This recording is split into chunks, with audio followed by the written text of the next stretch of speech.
this is my favorite invention, the foam. Number one, who is the inventor of foam? There is just one inventor of all foam because there are different kinds. But the commonly accepted answer is Ryan McIntyre, who invented the polycentrine foam in 1944. Who invented it and why?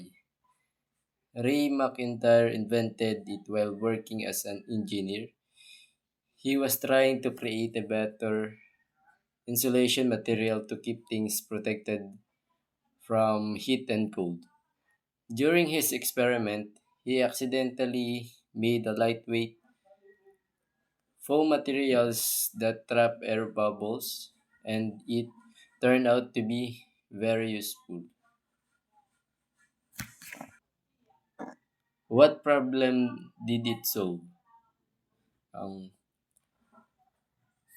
protect, Protecting fragile items during shipping, providing insulation and bedding more comfortable, creating lightweight packaging materials.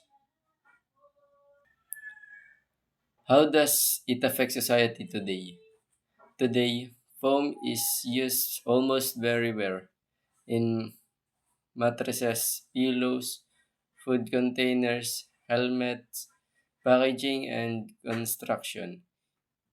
It makes life more comfortable and helps protect products. However, some foam types can harm the environment because they don't break down easily. So people are developing eco-friendly alternatives.